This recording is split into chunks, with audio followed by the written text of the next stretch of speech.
À l'heure actuelle, vous savez déjà comment déclarer des variables et leur attribuer des valeurs. Avant l'ère ES6 de JavaScript, c'est-à-dire avant 2015, les développeurs déclaraient les variables à l'aide du mot-clé var, ou même sans aucun mot-clé. Mais les temps ont changé. Avec ES6, le début de l'ère moderne en JavaScript, le langage a obtenu de nouveaux mots-clés pour nous aider à déclarer des variables. Il s'agit de let et const. Dans cette vidéo, nous allons prendre tous ces mots-clés avec des exemples bien sûr, et nous allons voir quand les utiliser et quand ne pas les utiliser. Sans plus tarder, allons déclarer 3 variables avec ces 3 mots-clés. Voilà, je les ai créés ici. Et document.write est utilisé pour afficher un texte donné dans une page web pour des raisons de testing. Et la balise BR pour sauter une ligne dans un but de clarté visuelle. Vérifions notre page maintenant pour voir si nous avons réussi à afficher nos variables. Et voilà, nous avons toutes nos valeurs ici. Beaucoup de gens expliquent ces 3 mots-clés différemment. J'ai trouvé que la meilleure façon de les comprendre pleinement et de manière pratique est de les apprendre avec ces 3 concepts. Portée des variables qui déterminent l'accessibilité des variables de différentes parties du code. Réaffectation d'une nouvelle valeur et lorsque vous accédez à une variable avant de la déclarer. Ces mots-clés sont différents dans leur utilisation par rapport à ces concepts. Commençons maintenant par le concept de portée de la variable. En JavaScript, nous utilisons la portée pour identifier où et si nous pouvons utiliser une variable. Les variables peuvent exister à l'intérieur d'un bloc, ce que nous appelons une portée de bloc, ou à l'intérieur d'une fonction, ce que nous appelons une portée de fonction, ou à l'extérieur d'une fonction et d'un bloc, ce que nous appelons une portée globale. Alors, qu'est-ce qu'un bloc? Un bloc est une section du code que nous définissons à l'aide d'une paire d'accolades. D'autre part, une fonction est un ensemble d'instructions de code que vous voulez placer logiquement ensemble. Habituellement, vous définissez une fonction en utilisant le mot-clé function et un nom pour nommer la fonction. Nous ne parlerons pas des fonctions dans cette vidéo. Il y a un module entier qui leur est dédié dans ce cours et j'exécute la fonction avec cette ligne. Donc, c'est une portée de fonction. Et enfin, lorsque nous déclarons des variables et qu'elles peuvent exister en dehors d'un bloc et d'une fonction, cela signifie qu'elles ont une portée globale. Les 3 mots-clés var, let et const fonctionnent autour de ces portées. Comprenons donc comment les choses s'assemblent. Si vous ne voulez pas qu'une variable déclarée à l'intérieur d'un bloc soit accessible en dehors du bloc, vous devez la déclarer à l'aide des mots-clés let ou const. Les variables déclarées avec le mot-clé var à l'intérieur du bloc sont également accessibles en dehors du bloc. Soyez donc prudents. La méthode console.log est en dehors de la portée de ce bloc, donc allons voir si nous pouvons afficher ces variables dans la console. Nous recevons donc une erreur pour la variable produit non. On va voir la variable promotion maintenant.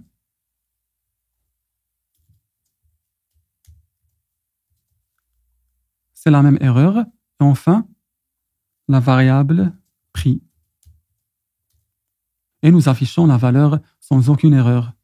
Par conséquent, la valeur de la variable prix peut être modifiée à partir de quelque part dans notre programme JavaScript et introduire éventuellement un bug.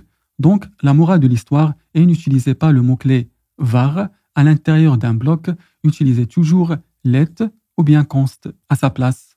Une variable déclarée à l'intérieur d'une fonction à l'aide de ces mots-clés n'est pas accessible en dehors de la fonction.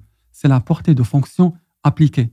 Peu importe que vous utilisez var ou bien let ou bien const, à l'intérieur de la fonction, ils sont assez similaires dans la gestion de la portée d'une variable.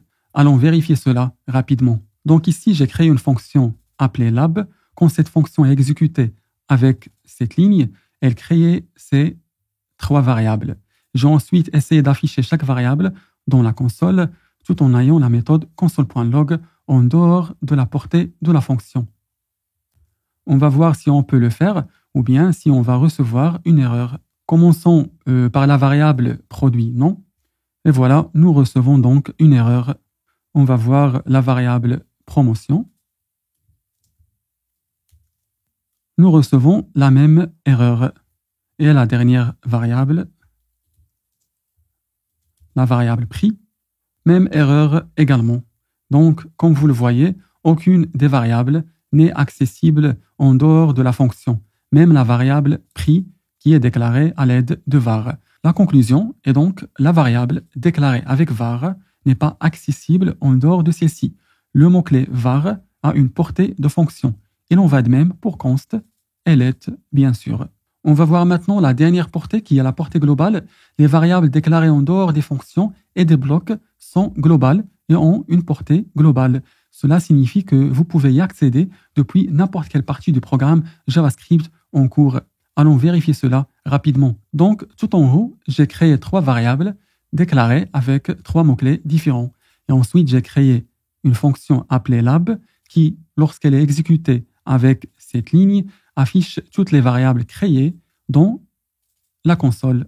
Et ensuite, en dehors de cette fonction, c'est-à-dire dans la portée globale, j'affiche les mêmes variables qui sont bien sûr en haut dans la console encore une fois. Donc, au total, nous affichons les mêmes 3 variables 2 fois. La première fois avec cette fonction qui a une portée de fonction et la seconde fois avec la méthode console.log qui a une portée globale. Donc, allons voir si nous pouvons accéder à ces variables qui ont une portée globale. Et comme vous pouvez le voir, les 3 variables ont été affichées 2 fois dans la console. Donc, les variables sont accessibles partout dans notre programme JavaScript puisqu'ils ont une portée globale. Alors, pour restreindre la portée d'une variable à l'aide des mots-clés var, let et const, voici l'ordre d'accessibilité dans la portée. Var, pour restreindre sa portée, vous devez l'utiliser à l'intérieur d'une portée de fonction. Et let, pour restreindre sa portée, vous devez l'utiliser à l'intérieur d'une portée de bloc ou d'une portée de fonction, bien sûr. Et const, c'est la même chose que let. Passons au concept suivant pour comprendre comment ces 3 mots-clés influencent le comportement du code lorsque nous réaffectons une nouvelle valeur à une variable. Une fois que vous avez déclaré une variable avec var ou bien let, vous pouvez réaffecter une nouvelle valeur à la variable dans votre flux de programmation.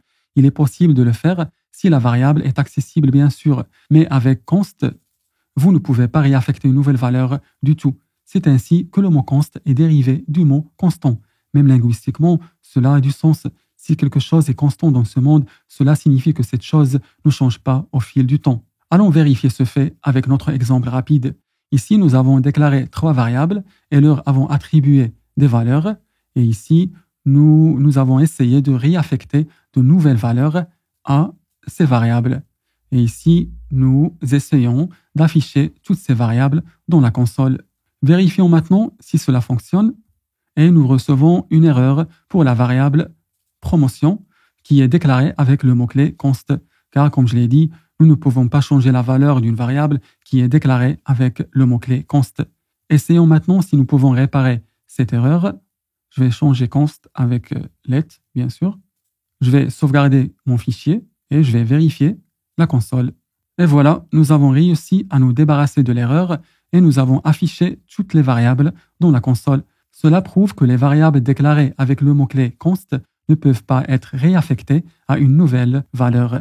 Mais il y a une partie subtile avec le mot-clé const dont vous devez être conscient. Je dois vous montrer un objet avec ses propriétés pour mieux vous expliquer le concept. Voici donc un objet appelé personne déclaré avec le mot-clé const. Il a 3 propriétés, prénom, nom et âge. Ces propriétés ont leur valeur, François, Roux et 17 pour 17 ans. Lorsqu'un objet est déclaré avec const et qu'une valeur lui est attribuée, vous pouvez toujours modifier la valeur de ses propriétés. D'accord? Mais vous ne pouvez pas réaffecter une autre valeur d'objet à la même variable. Il s'agit d'une erreur courante que beaucoup de développeurs font. Donc, vérifions rapidement cela. Changeons donc l'âge de cette personne. Je vais faire personne. C'est le nom de l'objet, bien évidemment. Et âge, c'est le nom de la propriété. Et je vais faire 27 ans, par exemple. Alors maintenant, vérifiez si cela fonctionne en affichant la valeur de âge dans la console. Console.log personne âge. Allons voir la console maintenant. Et voilà, ça marche. Nous avons maintenant l'âge fixé à 27 ans au lieu de 17 ans. Nous avons donc vérifié la première partie qui consiste à changer la valeur des propriétés de l'objet. Maintenant, vérifions la deuxième partie qui est l'incapacité de réaffecter une autre valeur d'objet à la même variable. Nous allons donc supprimer ces 2 lignes. Donc, je vais faire personne, le signe égal, et je vais lui donner une propriété code, par exemple. Je vais lui donner une valeur, x par exemple. Voilà. Vérifions maintenant notre console et voyons si nous avons réussi à changer la valeur de l'objet. Et voilà, nous avons effectivement reçu une erreur. Donc le fait que nous ne pouvons pas réaffecter une autre valeur d'objet à la même variable est correct à 100%. Donc avant de conclure cette vidéo, allons voir le dernier concept que vous devez prendre en considération lorsque vous travaillez avec ces mots-clés. En tant que programmeur pragmatique, vous ne devriez jamais essayer d'accéder à une variable sans la déclarer. Mais au cas où cela se produirait, on va voir comment la variable peut se comporter. Commençons par le mot-clé var. Maintenant, on va essayer d'accéder à la variable avant de la déclarer. Donc, nous allons mettre console.log avant la ligne de déclaration. Et voilà, on va voir maintenant si on va recevoir une erreur. Nous n'avons pas reçu d'erreur, mais plutôt undefined. Cela signifie qu'une variable n'a pas été assignée à une valeur ou n'a pas été déclarée du tout. En d'autres termes, cela n'a pas fonctionné. Essayons maintenant const. Vérifions la console et nous recevons une erreur également. Essayons let. Allons vérifier la console et voilà, même erreur que const. Et voilà, c'est tout ce que vous devez savoir sur ces mots-clés. Vous devez tenir compte de ces circonstances et concepts pour évaluer le comportement de var, let et const. Donc, pour récapituler, n'utilisez plus var, utilisez plutôt let ou const. Utilisez const plus souvent et utilisez let lorsque vous savez que vous aurez besoin de réaffecter une autre valeur à une variable à l'avenir. Et finalement, n'essayez pas d'accéder à une variable sans la déclarer. Cela étant dit, on se voit dans la prochaine vidéo.